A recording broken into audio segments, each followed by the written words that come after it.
जिसका शीर्षक है घमंड का नतीजा। 100 साल पहले की बात है। महोबा के राज दरबार में जगत सिंह नामक एक नामी पहलवान था। वह एक साथ 5-6 लोगों का खाना खा जाता।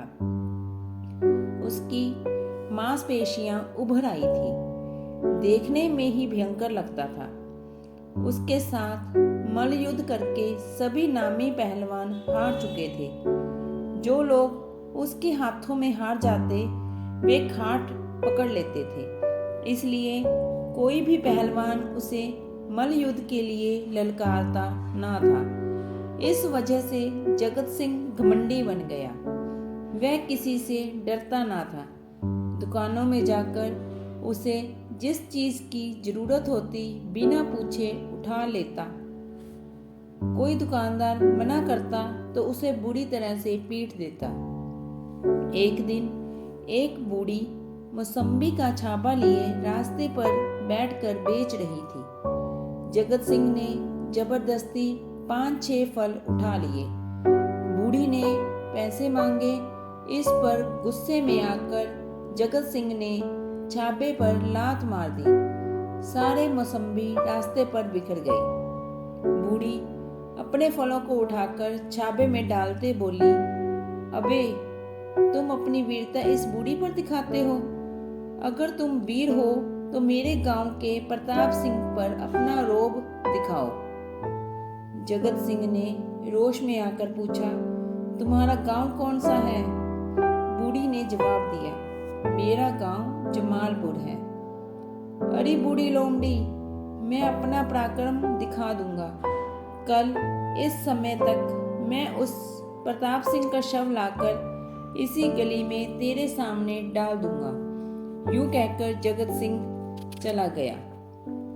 जगत सिंह का मन प्रताप सिंह को मार डालने के लिए खोल रहा था।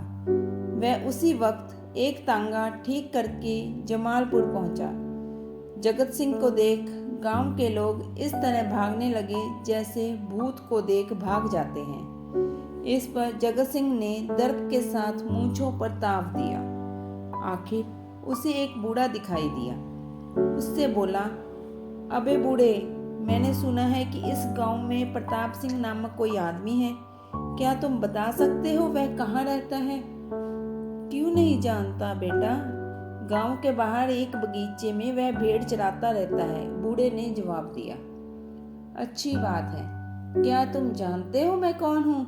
जगत सिंह ने पूछा। बेटा, तुम भी मेरे जैसे एक आदमी हो, लेकिन फर्क इतना ही है कि तुम जवान हो, हट्टे कट्टे हो, मैं बूढ़ा हूँ, दुबला पतला हूँ। यूं जवाब देकर बूढ़ा लाठी टेकते वहां से चला गया। इसके बाद जगत सिंह तांगा खोलकर गांव के बाहर इमली के बगीचे की ओर चल पड़ा। एक युवक इमली की टहनियां तोड़ पेड़ों को चराते हुए दिखाई दिया। जगत सिंह ने उसकी ओर एड़ी से चोटी तक परख कर पूछा, क्या तुम ही प्रताप सिंह हो? प्रताप सिंह ने इसके पहले जगत सिंह के बारे में जो कुछ सुना था उसके आधार पर उसे पहचान लिया, पर तुरंत उसे अपना परिचय देना ना चाहा।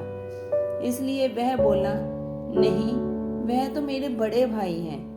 आप दरबारी पहलवान हैं ना? हाँ बताइए, मेरे भाई के साथ कैसा काम आ पड़ा?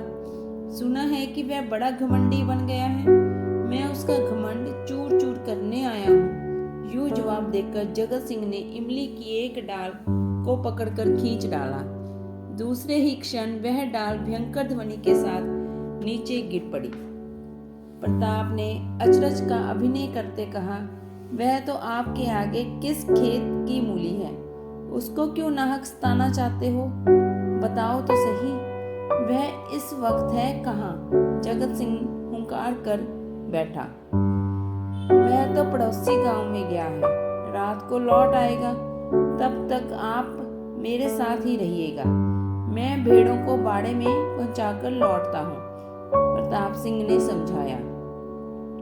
इसके बाद प्रताप सिंह जगत सिंह को अपने घर ले आया और जोर से चिल्लाकर कहा, माँ, एक पहलवान आए हैं, उनके लिए भी खाना बनाओ।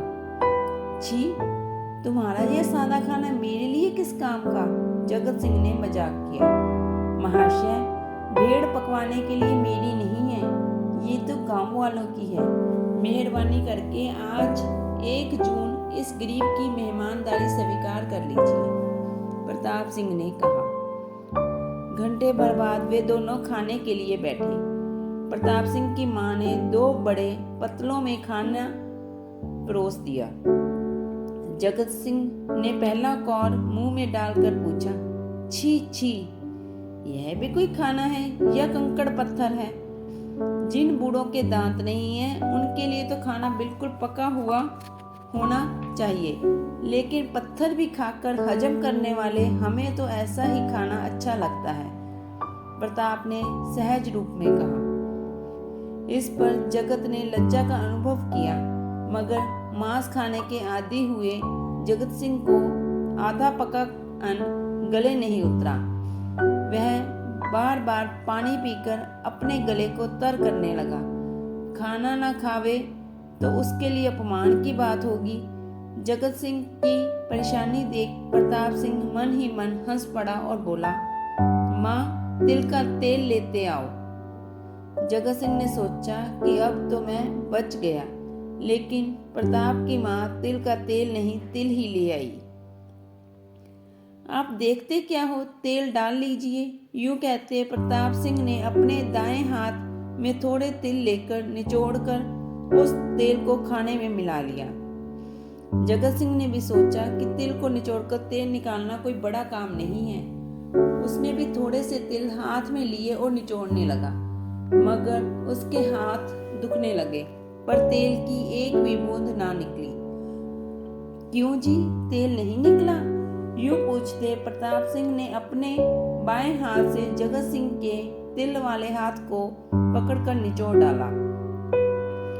इस पर जगत सिंह के हाथ से तिल के तेल के साथ कुनकुने खून की बूंदें भी गिर पड़ी। इस पर जगत सिंह के प्राण सूख गए, पर यह बात प्रकट करने में उसका मानने को तैयार ना था। उसने बड़े ही मुश्किल के साथ मुंह खोलकर यही कहा, बस। इसके बाद प्रताप सिंह जगत सिंह का हाथ छोड़कर खाना खाने लगा। जगत सिंह उठते हुए बोला, भाई साहब, मैं अभी आया। यूं कहकर वह अपने जलने वाले हाथ पर फूंक लगाते अंधेरे में ओझल हो गया और महोब के दरबार की ओर चल पड़ा। धन्यवाद।